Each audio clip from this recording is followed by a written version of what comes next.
Previously on the Sunless Citadel. Alright, we need to be ready for the next assault. Get Seeker to safety. Yes, and it won't be long. We don't have much time to spare. As the arrow looses it, it connects with the forehead of Methuselah. No! It was a natural 20. I'm not losing Methuselah. As you open the door, you see as 4 goblins are running towards Methuselah, who is standing, arms open, as if it was on an embrace, and a certain darkness is coming out of Methuselah. And so, as they pass the threshold, they limply fall on the ground around Methuselah. O almighty she, goddess of the dust, help me calm this one, for they have become an emissary of death.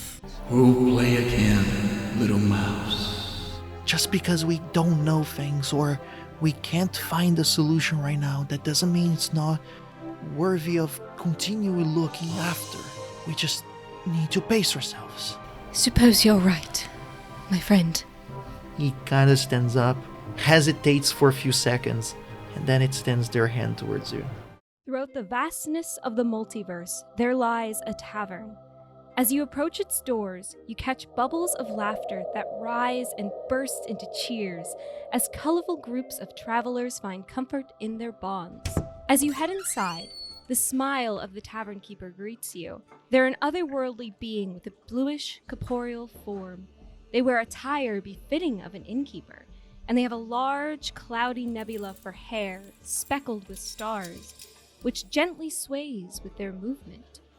Welcome to the Storyteller's Tavern, where stories are served like ale and a seat is open for you at every table. Tonight's special is the Sunless Citadel, an epic adventure of high fantasy with notes of friendship, danger, and most importantly, hope. Will our adventure survive the descent into the dungeon?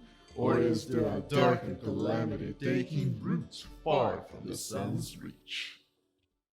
On the outside of the door, back onto the hallway of the lab, you guys start to look around. Seeker specifically for their dagger and Mortis the perimeter. Please, the 2 of you, roll for me either perception or investigation.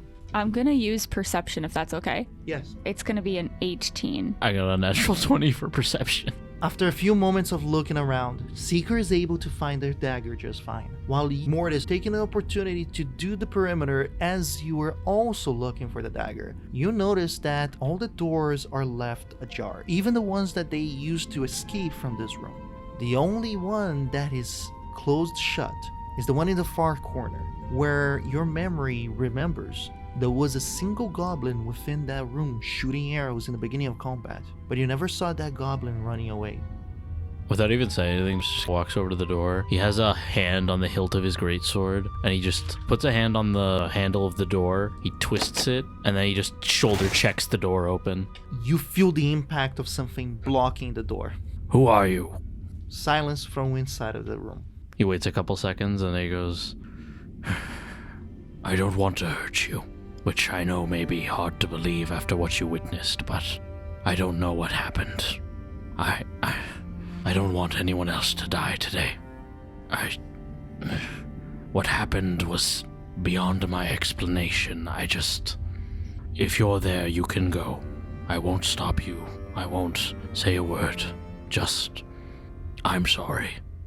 And then he walks away. Seeker, because you found your dagger relatively fast, you were able to see Mortis shoulder checking the door in a distance. As you were approaching, you caught the tail end of that conversation, per se. And as you turn, Mortis, you see Seeker relatively like 10 feet away from you, approaching you as well. Well, did you find anything? In a quiet voice, he goes, I believe there's another goblin in there, but at this point, I think we can just let him go about his business. No more senseless death. Not today. Now, I don't want to overrule you, Mortis, but what if, now hear me out, that business that we let this goblin go about doing is to go and snitch on us to other goblins? Ringa said that the goblins are unlikely to return here out of a sense of fear. briefly glances over at one of the goblin bodies that had been drained of life. After what I witnessed here, I don't think they will. Thinking about it for a moment, Seeker is going to slowly nod. Yeah, I see what you mean, and you're right. We should just let this poor goblin go. I mean, Methuselah got hurt, right? I think they're kind of acting, well, not like themselves. They're not really the most chipper person I've ever met, but, you know, I love them anyways. I love all of you guys. And, you know, it takes a lot to hurt Methuselah, I think. They're really, really tough, and so whatever happened, it hurt them, which means it probably hurt most people, right? A look of sorrow crosses his face. You're right about one thing. I believe that what did happen hurt Methuselah more than anyone else. They will be okay. Methuselah is one of the strongest people I've ever met, but it will take time, and he will need all of our support. You've been a good friend to Methuselah, and I thank you for that. I try to take care of all of you, but there's only so much I can do. Well, you do an incredible job, Mortis, and I would never criticize you and how you take care of us. You brought me back from the brink of death more than once.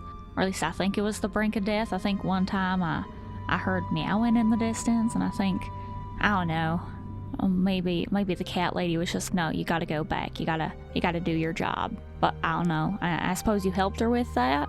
And I try to be a good friend. And I hope that, once we all make it out of here, that we'll still be friends and we'll still be able to lean on each other. I don't think that this is the only adventure I'm gonna wanna go on with you guys. Mortis just smiles warmly. He puts a hand on Seeker's shoulder. Promise me one thing, Seeker. No matter what you see down here or on any of our adventures, never change. Never lose that hopeful demeanor, that thing that truly makes you, you. Because in the darkest of times, it's positivity like that that will allow us to persevere. Be the beacon of light that I know you can be. I did have a little heart-to-heart with Methuselah during our last watch, and I did promise them that I wouldn't let these things change me in a bad way. I hope that all of these things will only make me more willing to help people and only make me a better friend. I truly believe in you. You may be a cunning rogue, but you have the will and spirit of a paladin. I mean, I do love being sneaky and hanging out with my daggers, but I have always felt serving the cat lady is my true calling, and I look up to you because you seem you're a really good paladin to she, and I know that she and the cat lady are very, very different, but I consider you to be a role model, Mortis. That means a lot. Tell you what, next time we get the chance, when we're not in as dire a situation, how about the two of us sit together and we can swap stories about our goddesses? I think that would be a lot of fun. And then Seeker's gonna wrap their arms around Mortis and give him a hug. Mortis returns the embrace, and after that moment passes, I think the two of them head back to the, for lack of a better term, safe room. You guys go back to the room, and as you enter, Methuselah and Urki are approaching the two goblins, that little makeshift seating arrangement. You guys are finally able to sit down all together. Now that we're all sitting around and are much more relaxed than we were before, Thorn will look at Ringa again, and instead of asking him any questions, look at him more expectantly. I imagine you guys are wondering what's going on in here. Well, it's very simple. To answer your previous questions, Thorn, after you guys were exiled, we started to follow Grinnell's advice more like law than suggestion and advice as they once were. The council, they were already advanced aged, so they slowly started to die, but the younglings were not interested to take up charge. Geld was very persistent about keeping order in these vacuums of presence, and his presence grew instead. I don't know if he was bullying the others not to take charge, or if he just convinced them that he was a better leader. And with the two together, Geld took over the clan. It was something that I was already visualizing that could have happened, and it did. A few years later, Geld started to make us become more aggressive, sacking, doing bandit work, and it had its pros, as in for the benefit of the clan, but it also came with cons of sorts. Many people died, but at least we got more food and resources, so we were able to replenish faster. In my opinion, was not really worth it, but I care for the clan more than anything. A tragedy. I've seen it before in my travels. Misguided leaders who think they are doing the best for their people often lead them to commit terrible deeds. Your people deserved better. That is a very good observation of what happened. And due to that, there was the encounter between Geld and Durna. They fought because we were meant to ambush Durna and her brothers, but they were able to overpower us, despite the fact that we had the upper hand with the ambush. I don't know how, but they grew fond of each other right there and then, and she was assimilated into the clan. A few days later, maybe a week, Geld was so much in love with her that he effectively made her the actual chief of the clan instead of himself, gladly positioning himself to be her right-hand man. And with that, her ferocity and prowess towards combat increased the activities of us as a menace to the countryside. We were able to get more resources than ever, but with that came unwanted attention. It was her idea for us to take residence in this fortification. That way we were able to protect ourselves better and take advantage of the nearby roads as well. Pardon my forwardness, but I had a query. Do you know anything about the druid that has been influencing your people? A little bit. He came maybe a year after we took residence here. Heard of what we were capable of, and he came with a proposal to use us as his own personal mercenaries, but in exchange he would provide us with power and protection, as he was called to this place, apparently. His name is Belak. He lives in the garden, deep within this fortification. He nurtures it, as something seems to have been calling him there. I try to distance myself from there and anything related to him, although sometimes it's inescapable, depending on the tasks that Dunard sent me to. Do you know anything about what the druid wants or what the druid is doing down there in the grove? The druid nurtures the land there, as that's the main thing that I hear, but I imagine that he's actually doing more than just that. And then he looks towards the door. Some of the other rooms out there has been used by us as per his instructions to experiment and to cultivate strange seeds that he's able to obtain somehow. That's something that I have been trying to avoid. Does it have anything to do with the apple of virtue that we've heard much about? If there is a connection between the two, I do not know. I just know one thing. The druid appeared, and then the apple and the seeds appeared after. So it's his doing whatever it is, if there is a connection, it is because of him. Do you know where any of these apples are, or the seeds? Anything? He always brings it from the garden. There's none here?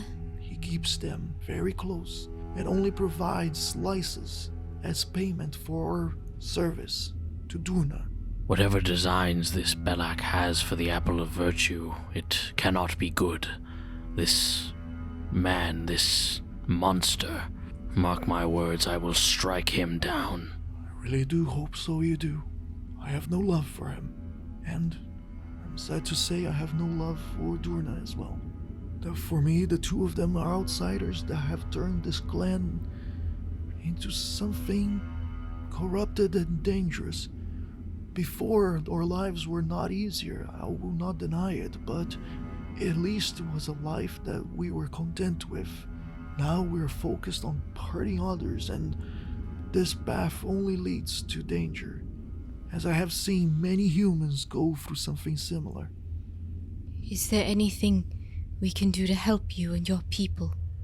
I do not know, because the root of this problem came from within us.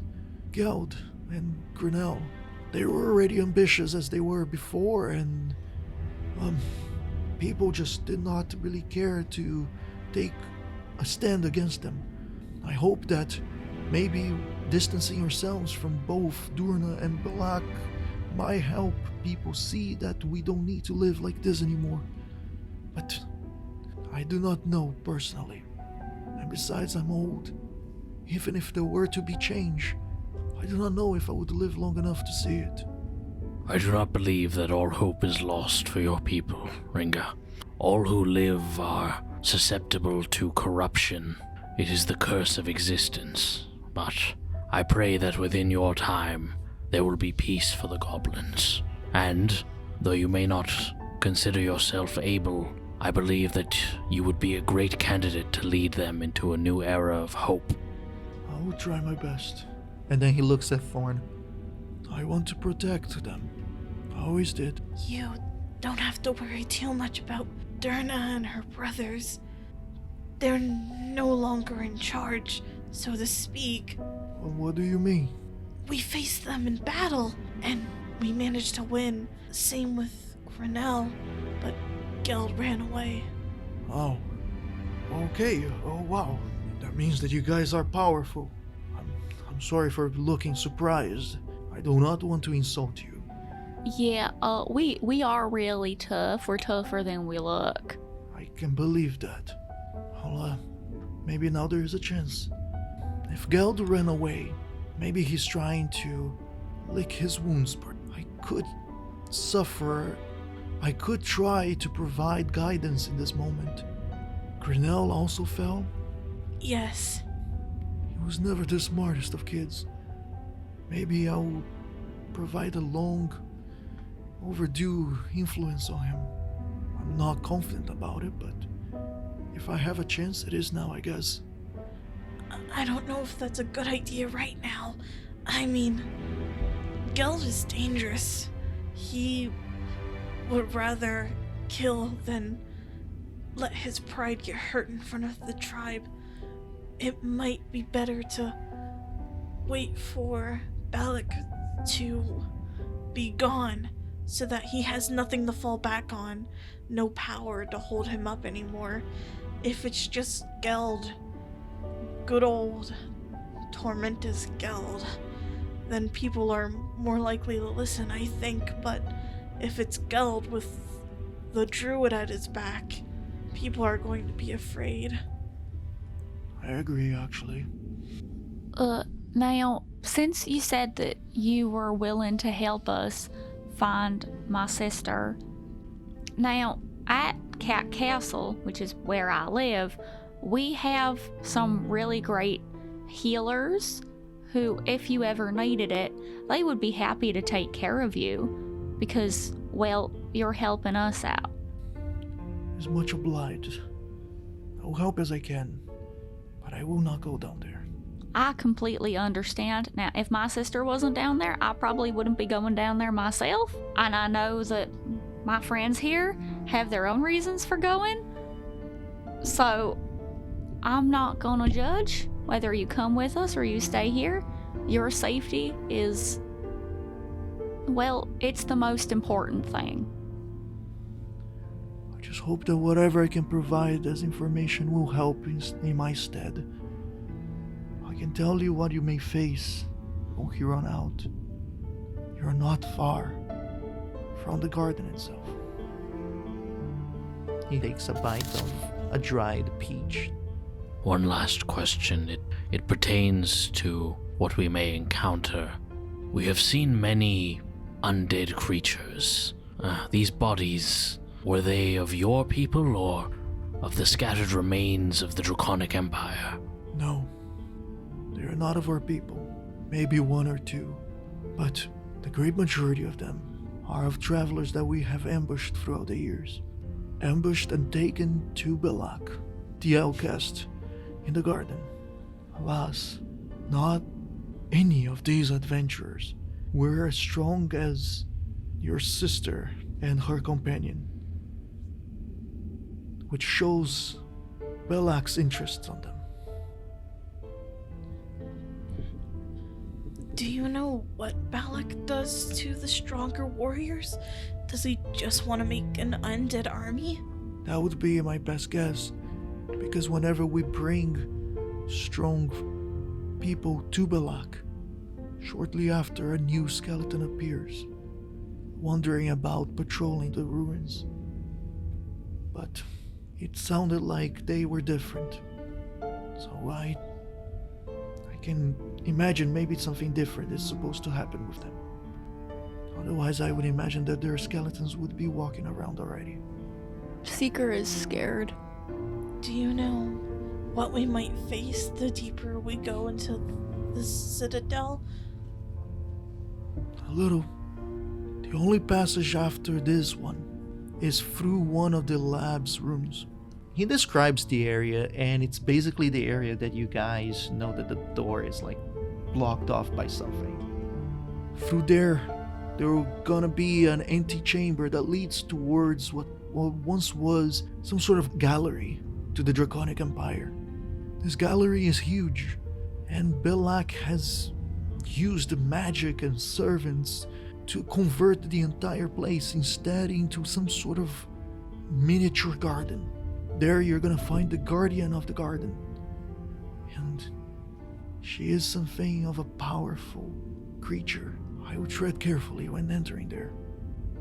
Past that, you're gonna have to go through some sort of audience chamber, and that will lead towards another set of stairs that will lead downwards. From there on is a hallway and the garden's entrance. I never have gone past the audience chamber. Never dared, never desired to do. And only those who truly wants, and that Durna gives her personal approval to accompany her to the garden, were able to go down there. Everybody else were forbidden to. Can I do a check to figure out if I remember what he's talking about? Go right ahead.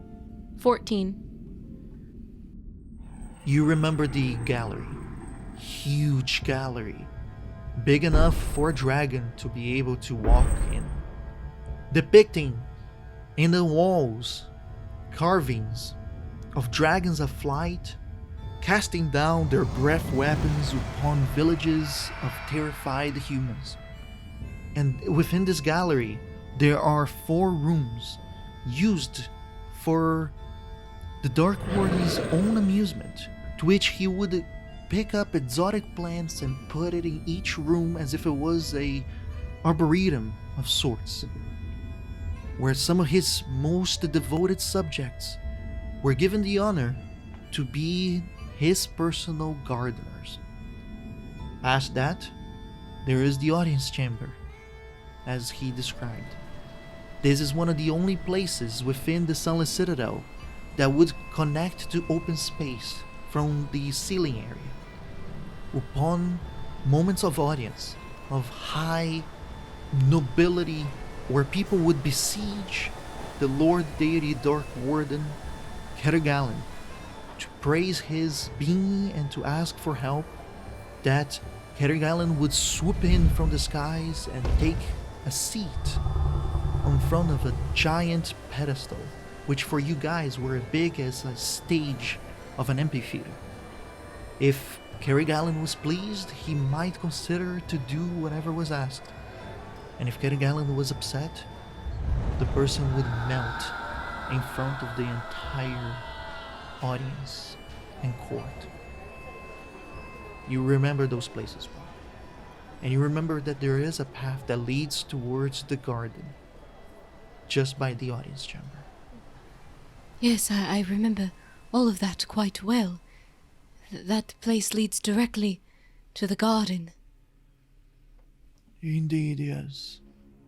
Can you tell us anything more about the guardian along the path? This person you spoke of? I never really spoke to her before, but I have seen her from afar. She's not interested in talking or being close to the goblins in any way. The best way I can describe her, she's an elven maid. She somehow was brought here by Balak. Do you know her name and what sort of association she has with the druid? The druid brought her a few months after he made the agreement with Durna. She was not happy to be here. And Balak, he told us to address her as Daphne, that she was meant to take care of the gardens, and we were meant to respect whatever she said and do whatever she told us when we were supposedly helping her with her garden, as if it was his orders. You said that it's her garden? What do you mean by that? Belak not only takes care of the garden and the subterranean, but he also transformed the gallery into a small version of the garden itself. Meanwhile, the garden that he stays in, it's much bigger, much more complex, with some sort of weird vegetation. This one, it's meant to more mimic the plants in the surface, and she's in charge of taking care and nurturing those plants. You mentioned that she was upset when she first came here. Do you know why? Was she forced to come here? That would be my guess. Using my previous knowledge of druidic magic, can I do like a check to see if I'm familiar with what types of magic that the druid might be using to influence? Do an Arcana check. Okay. That's a 13. Not in terms of magic. You don't think there is even power capable of being able to make things grow so far away from the sun and from the earth, the surface at least. But you have seen weirder stuff. This is troubling. The influence of this druid, it sounds different than anything I've ever seen. He must be stopped. That I agree. You guys will have to do that, though. I don't think anybody else can. Well, I suppose that's our plan from here on out. Rest up while you can. When we step out through those doors, I will return to the goblin village, but I wish you the best. In the meantime, rest while we can. After resting for a few hours, I'm gonna say a max of 2 hours, you guys finally get restless enough to stand and venture outside of the room. Before you guys can go into any of the other ones, Ringa turns towards Thorn and says, Depending on the circumstances, I'll look for you again. Hopefully when I do, the clan will be more like home than it is now. I don't know if I could really come back, but if I do, even if I don't, I'll come and see you when we're finished. I would like that. Okay, good luck and be careful. Before Ringa goes, Seeker wants to call out, Hi, Ringa. You are one of the smartest and most wise goblins that I've ever met. If anyone can do this, it's you.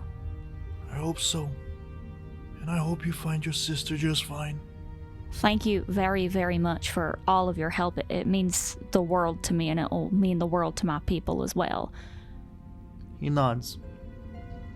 And if I ever happen to write a song about what took place here in the Sunless Citadel, I'll make sure to include you, my friend.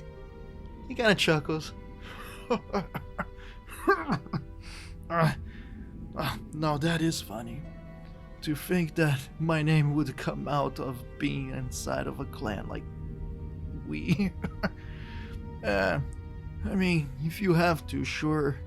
I'm nothing special, so you just have fun, I guess.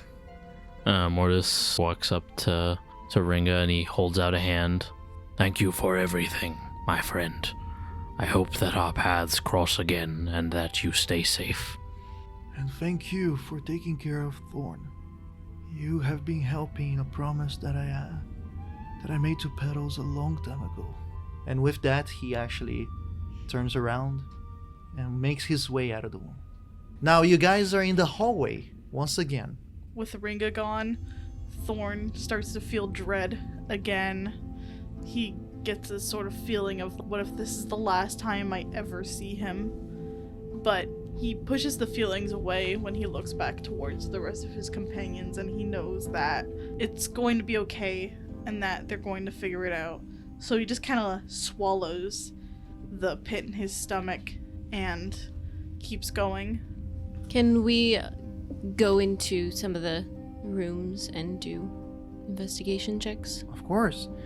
You guys have seen pretty much all the rooms in this side of the wall. Closer to the entrance, there is the barracks, where most of the goblins were asleep.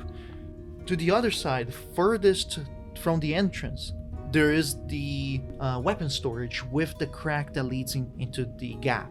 But the rooms ahead of you, across from this hallway, you haven't seen it. So any of the three, the closest one to the door, the farthest one, that is the one locked, and the one in the very middle is up for grabs. What do you guys want to go first? Seeker and Methuselah are gonna go to the middle room. Going straight ahead, you open the door of the middle room. Pulling it open, you guys see a makeshift greenhouse of sorts with luminous mushrooms growing specific pots in a diagonal angle, so it emanates lights, and in weird ways it's almost as if it was a greenhouse mixed with a laboratory, because there are twig blights encased in jars, almost some of them in jars with liquids, other are just pieces, others are opened, and then there is jars with different stages of what seems to be like a seed, and then a seed with a little sprout, and the sprout turning more into twigs. And you imagine that whatever the goblins were doing in here was observing the twig blights process and keeping records, because you guys find papers within this room as well, written in very childlike script that it is in Goblin. And when you look at it, Thorn, it's literally like bullet point notes about how the twig blights grow or what they have seen. I think Thorn looked through the notes. Is there anything stand out that he finds in terms of like a sort of deeper meaning as to why the twig blights were being grown? The notes are so simplistic that it doesn't really require a check for it. It literally are just bullet points of what they see, but it doesn't provide explanation, doesn't provide context. It's just, this morning, sprout grew a little. Next morning, sprout lost leaf. Next morning, irrigated the sprout. Very simplistic, one sentence is long, maybe 2 or 3 depending on how much they interacted with it. Thorn looks at the other. From these notes, it seems they were observing the growing of these plant creatures, just seeing what would happen to them as they grow. But it's really simplistic. I don't think there's anything really here in terms of why this is happening. Suppose then we could go to the next room, see if there's anything more there about why they were doing this. I agree. We might be able to find something more. Thorn leaves this room and he'll check out the door to the left of this room. To the left of this room, it is the one that both Seeker and Mortis knows it is blocked or locked. Hey, Thorn, you might need some help with that one, because we couldn't get it open earlier. Oh, is it locked? Yes, last time I tried it did seem to budge. I believe it might be locked. Thorn will go over to the door and try it again and see if it's still locked or blocked. The door is not opening. Can Seeker try to pick the lock? The door has no lock. Okay, well then never mind. Thorn will look over to the others. Do we want to break down this door, or do we want to check out the other door first before we make a ruckus? I'd say we could try the other door first. It might be easier if it's, unlocked. Yeah, I agree with Methuselah, especially if we're gonna need to make a lot of noise. Thorn will step away from the blocked door and he'll walk down the hall to the last door that we have to check out. Opening the last door, you open to find rows of those mushrooms that are luminous, but they are not glowing in here. They are plucked out of the ground and they are in containers. Some of them are filling barrels by one side of the room. The other side has what best can be described as a massive barrel, but it's not a barrel that is the usual standard size. It's open as if it was cut in half, and it's so big that you guys could fit inside. Looking inside, there are what seems to be crushed mushrooms making some sort of liquidy pool in the very bottom. Can we do a perception check to see if we could figure out what they were doing in here? Sure, go right ahead. Mortis is probably just guarding the door right now. He's in kind of a paranoid state. There are fragments of stuff that you guys find, and together you guys come to a somewhat same conclusion.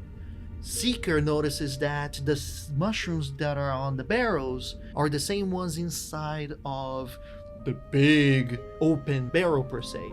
Thorn was courageous enough to step inside of the barrel, and as they stepped inside to look as they stepped on the mushrooms, it seemed like it created more of the liquid that is also permeating within this area. And Methuselah, as they were investigating, they noticed a few bottles of some gourds, others are bottles actual glass bottles, and when you opened, uncorking it, you would actually smell a certain aroma coming from inside, as there is a liquid inside. And that, together with all the pieces of information that you guys brought it together, made Methuselah, and I think Seeker too would be most appropriate for that. The two of you were actually able to come up with the idea that this is like a wine cellar of sorts that makes wine. Basically, instead of grapes, they use the mushrooms to make this wine. Nothing extremely useful here unless we want to drink. I don't think that would be wise, considering we are in a very dangerous place. Yeah, and I also prefer milk. And I don't think that this is milk. I'm fairly confident that this is not milk. Urki says, it's more like juice. I'm not a huge fan of juice. Well, shall we head to the more difficult door? Just kind of nods and he positions himself in front of it. You guys are now facing the last door, the one that is blocked. Thorn will look at Mortis. I guess if it's okay, you can try to force the door open? I will do my best. Everyone stand back. Whatever's on the other side may be unstable and cause a ruckus of some kind. Methuselah takes a big step back, cradling Yorick, just waiting. Thorn is gonna see Methuselah step back, and he'll cautiously step back as well and hold on to the ends of Methuselah's coat. As you're cradling Yorick, there's a certain difference to Yorick that you never noticed before. A difference as if it was half a longing, half a feeling of its tension. In the sense that you're starting to feel, although it is kind of a crazy thought of sorts, you have a feeling that you can understand the instrument. The feeling is almost as if when a person looks at another that they are familiar with and they know that the person is feeling sad or angry or happy just by glancing at their facial expressions, tone, or personality. Although this is an inanimate object, you're getting those same feelings as if you were able to understand it a little. So I like sense a presence in a way. Almost, but it's hard to wrap your head around as this is an inanimate object. Seeker is going to draw their rapier and their dagger in a reverse grip, so the dagger is going to be in front and the rapier behind, just ready to fight if anything comes out. Mortis takes a few steps back from the door, sizes it up a bit. Under his breath, you could just barely hear, "Oh, this is going to hurt. Alright." And he's just going to charge at the door full speed and try to break it down. Do for me a athletics strength check. Mortis winds up a few steps, take a few seconds to mentally prepare themselves, and he charges as fast as he can. And as he braces his side, as he angles himself towards the impact with the door, it is a clear consequence of his actions, as he just impacts it and falls backwards, and he is unconscious. You guys just see Mortis ram into the door, and before he goes, he's like, "Oh god." And then he's just out. I will say Methuselah stands there, completely shocked. Thorn will like go over and try to shake Mortis awake. After a few moments, you're able to shake Mortis awake. Mortis, are you okay? Did we get through the door? No, you hit your head really hard. Oh, I really should have protected that. Maybe I should use a less direct approach. I mean, I have an idea. Oh, what's that? Thorn raises his hands, and he's going to shoot an Eldritch Blast directly at the doorknob. Go for it. With the blast of your Eldritch Blast, it impacts at a certain segment close to the handle, a little bit closer to the middle, that explodes into a little explosion of petals, but it shatters that section of the door. Enough for a whole arm to go in if it had to. You guys then notice that there is a plank of wood blocking the door from the inside. So Methuselah sees Thorn blast the door with that Eldritch Blast, and then sees the kind of wood that's blocking it, and then their two hands are just going to kind of float inside and then pick up the blocking panel and move it so we can go inside. You're successfully able to do so, a little bit slow and trying not to make your hands poof out of existence by exertion, but you're able to successfully nudge it out of blocking the door. Before we proceed, please, Thorn, as you cast this spell, you hear the laughter of the other Thorn creeping closer and closer. It almost creeps all the way to the light, but in the last instant, you do not know if it is what that strength came from that was able to repel the other Thorn back, and you keep the light. Whoever is closest probably sees Thorn stumble and like grab his ears a little bit as if he's trying to shield them from a sound, and he stays like that, clenching the sides of his head, and then after a few moments he kind of just shakes his head and seems to stand up straight again. I imagine that Methuselah is the one that was beside Thorn, because Thorn took the step back and was holding their coat. So Methuselah's gonna look at Thorn. Are you alright, my friend? Yeah, I'm okay. Don't worry about me. Insight. At first, Thorn is really convincing. I think especially because this Thorn is a little bit harder to read than the other one, since technically you don't know this Thorn as well. But as you see him kind of laugh it off, you realize that the laughter is less of like, yeah, haha, it's funny, I'm fine, and more of like, ha ha ha, oh. I will say, I have seen Thorn kind of grapple with the two sides before, especially with the goblins, the moment we were at the door kind of looking at the goblins. So Methuselah's going to kind of remember that as well. It's alright, Thorn. You can fight it. I believe in you. Thanks. It's okay, really. Let's just see what's past the door. Being able to finally enter this room, You guys see a true laboratory filled with glass-like paraphernalia and strange collections of items and liquids, of many tomes that are piled up in different areas, small little little candles that are heating up liquids. It's literally a laboratory. It's a mess as well. Very difficult to see what's what in different areas because it seems organized mess, the entire thing. There is another door on the far end, and that's where you think it leads to the gallery. And the only other thing that catches your eyes is an open journal on a podium, meant to be read and used as a point of reference almost to the rest of the experimentations in this room.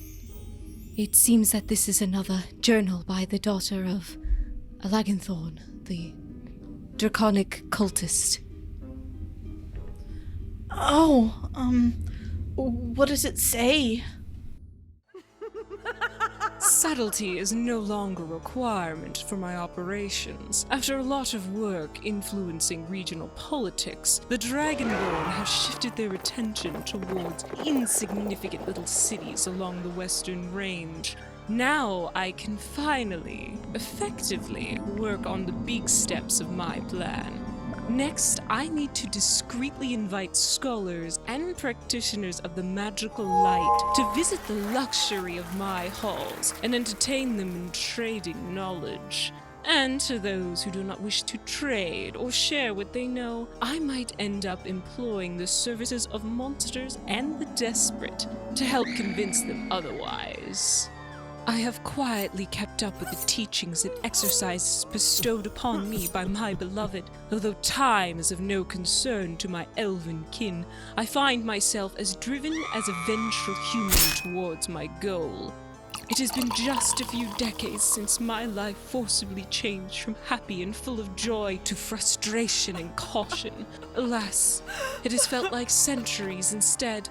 For never before have I noticed how tormentedly painful time can be as I am away from you, my dear and powerful Kirigalin. In the end, none of that will matter, for I will use the gifts you helped me nurture, and I will embrace your greatness again under the green light of our never-ending love. That will be the rebirth of the Draconic Empire, eternal and stronger.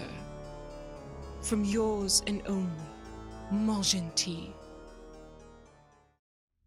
Can Seeker look around and see if there's anything else of value that they can take? I am going to say that there's just weird stuff in here. You would not know what is valuable and what is not. Fair. That's fine. I got the candles to help my buddy Mortis. Doesn't seem to be anything relevant to our current quest, more so insight into the Draconic Empire. Suppose it has something to do with what happened to this place, you know, after Valakar has liberated it. I mean, maybe eventually we'll be able to see exactly how the Citadel fell. Maybe it has something to do with what she was doing. Perhaps. It seems she was intent on doing something with the Dark Warden. You mean the dragon that lived here? I mean, I'm assuming that the dragon lived here. This is a Draconic Empire fortification. Oh yes, this was a stronghold for the Draconic Empire. So now this one talks about how this person wants to be with the dragon? It seems so. I mean, the dragon is dead by this point. This is after Valakaris liberated the place. And she wants to bring him back? I don't know. I don't know what she wants to do. Either way, assumably it didn't work. We're here, this place is decrepit and not in use. I guess. What else does this journal say? You guys then spend the time reading the journals to make sure that you guys can see and understand the story behind them a little bit better. After an hour, you guys comprise the following information. The first journal is a collection of accounts that Mongentis underwent throughout the occupation of the Draconic Empire. They conquered the place after killing the Dark Warden, and she was found by the Dragonborn. And as she was found, she actually was not taken as a prisoner. Instead, she was taken as a refugee. She was placed to the same areas as the other servants and subjects of the Dark Warden was, and was able to escape punishment because of that. Somehow she was then bypassed by the cracks of their occupation. In her words, she suffered greatly as she had to act as a normal servant or peasant when she so much of a higher status. She was much superior than them. And she got to use her knowledge of the fortification to her advantage by helping the Dragonborn get secrets that they would have found, and she kept the other secrets to herself and away from their eyes. In the end, she was able to obtain their trust. Her life was a little bit easier, but she was still discontent. On Methuselah's end, with the book that was just found, this journal served in a dual purpose, that it holds personal accounts from Mongentis and as an extensive manual of magic. Both parts are blended together, where her complex equations and dense analytical notes about the light and the power of magic are interwoven with entries detailing events that were relevant to Mongentis' life and her pursuits. Half of the accounts are referring to the planning and constant correspondence with scholars of far-off land within the continent, occasionally inviting them and hosting small social events for selected experts of the light of the magic.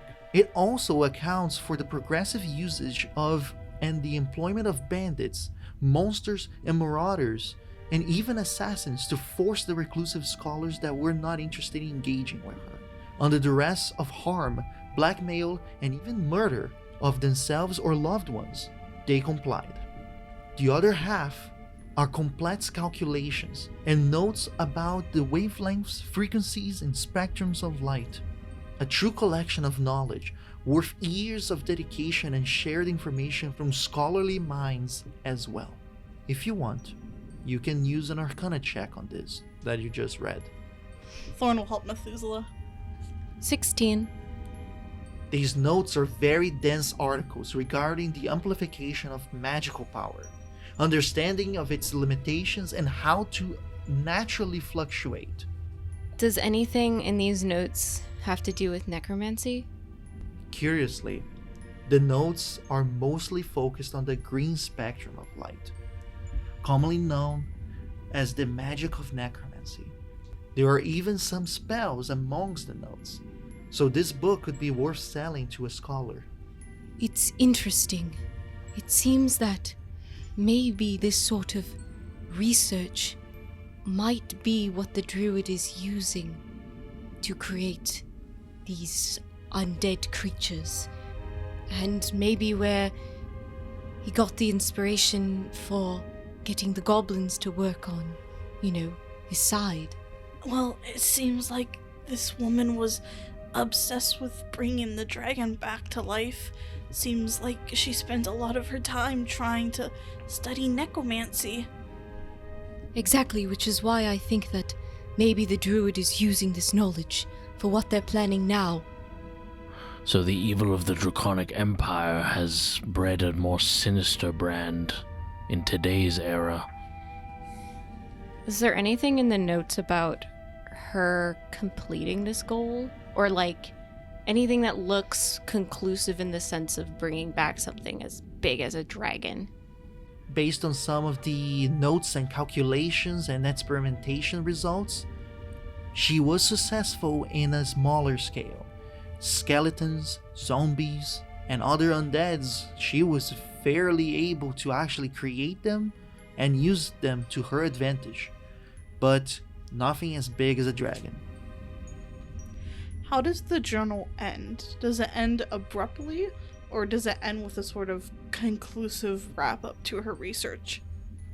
It finishes as if she did not have enough page to continue, which would indicate that there are other journals to proceed. Okay. Knowing that, would we be able to look to see if we can find a continuation of this journal? You can do an investigation check for that. Seeker is a little bit more focused. And after perusing a great majority of the other books and notes that are all and about in this room, you're fairly certain that there is no other journal like this one. All the other books are very basic books, some older, some newer, maybe that were taken from the travelers that were ambushed by the goblins in relation to magic, to better understand magic, and so forth. Most of the pieces of papers are actually notes done by a person with a much better handwriting than those of the goblins that you have seen before. Notes about how to decipher the journal using the other's books as a reference. What are these notes written in? These other notes? Common. Thorn and Methuselah, you guys were unfortunately a little bit distracted, but that was not as to your fault, that was actually Urki's fault. Because while you guys were looking around, he was like, well, so she wanted to bring back him by using and mastering necromancy. It would seem so. The amount of power that she would require for something as big as a dragon is unfathomable. She would need some sort of energy or some connection to another, I don't know, not even, maybe a god or something powerful would be big enough to give an extra boost, but aside from that, it's very hard to think. Well, perhaps as Thorn said, it might be the reason why the Citadel fell. The druids are a big deal, right? Like, they're almost like legends, right? From what I know, yes, they're legends. They felled giants. Ringa mentioned that there was a woman who was brought here who wasn't really happy. I don't know. It's far-fetched because apparently the woman doesn't share the same name, but would it be possible for the person in these journals to work with the druid? Someone that powerful who's trying to master necromancy, who might actually be able to bring back a dragon? Mortis, you know a bit more about druidic magic than we do. Do you know if druid magic has the potential to, do what this druid is doing in terms of necromancy? You see Mortis, his expression changes as the memories come flooding back. In my time with Nera, she told me a bit about druidic magic, but she was always careful to keep it close to her chest. Not because she didn't trust me, but she expressed that the deeper levels of druidic magic could be dangerous, even in the hands of one who is noble. I never witnessed using it for any sort of necromantic magic, but I suppose it could be possible. I knew her for most of my life, and if she was willing to keep such secrets so close, that it is possible that one as sinister as Belak could accomplish unimaginable feats. Urki steps in and goes, guys, clearly this guy is not a druid. With full due respect, druids are just legends. They are myths. People that didn't know how the light of magic works, and they wanted to say that these people were special.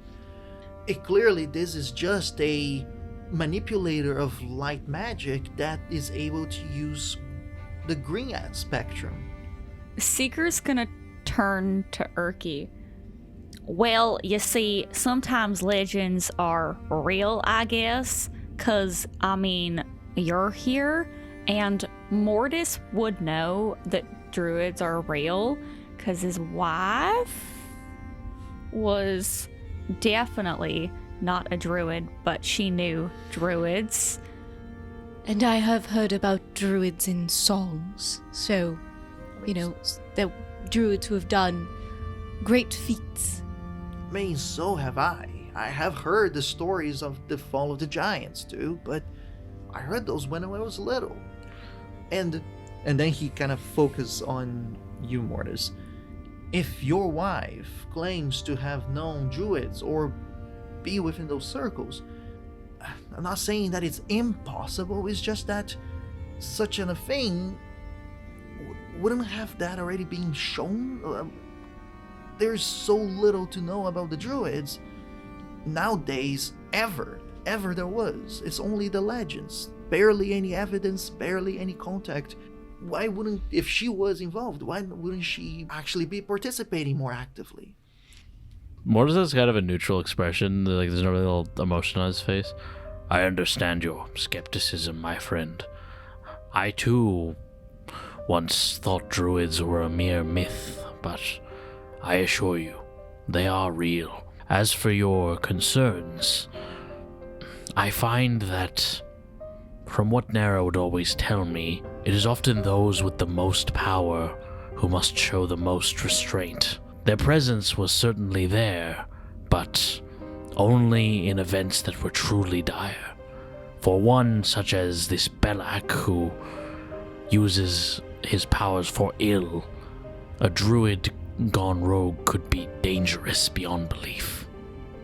I mean, even if this Belak isn't a druid, he could still be really dangerous with this kind of magic. All the more reason to stop him. That I agree. I'm not saying that your wife wasn't a druid or involved with her. It's just hard for me to believe something like this, just all. Sometimes the greatest mysteries of the world go unsolved.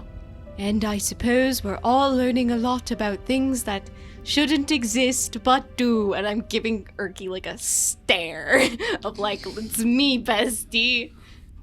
Well, I suppose we've gathered all we can here. We can either continue down this path or return to the cavern back there. Ringa did say that the guardian of the garden was somewhere close if we went down this path. So, and I forgot to ask him what was in the cavern. I mean, if we want to leave no stone unturned, we could go back and check out the cavern. But if we wanted to continue onwards, we could go this way, but we might be in for a fight. I personally think that it might be best to search the cavern, because maybe in there we might find more clues about Mulgenty. And I think that would be a really good idea for, when we ultimately do have to fight, because the better prepared that we are, the less likely it is that something bad will happen, right? Suppose so. I am inclined to agree. After concluding within this laboratory, you guys decide to come back. Go towards the garden with all the mushrooms that you guys entered just after the fight with Durna. You turn to the left, seeing the cavernous entrance. And that's where you guys are going in, to leave no stone unturned.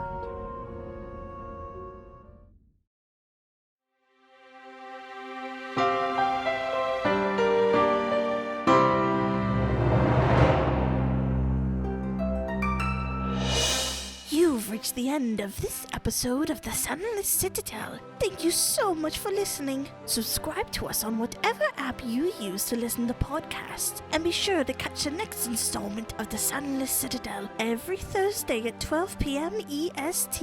If you like the show, please consider leaving a review. It's a small way to show your support that goes a long way. To connect with us, follow our social media accounts, and if you'd like to support us, you can head over to our Patreon to join the conversation, view sneak peeks of our next project, and discover our fantastic bonus content. Our intro score was created by Patrick Corton from Off the Beaten Path musical. The Sunless Citadel can be found in the Tales from the Yawning Portal by Wizards of the Coast. The world of Nosso Mondus was created by Pedro Stockler. Thanks again for listening from all of us at the Storyteller's Tavern.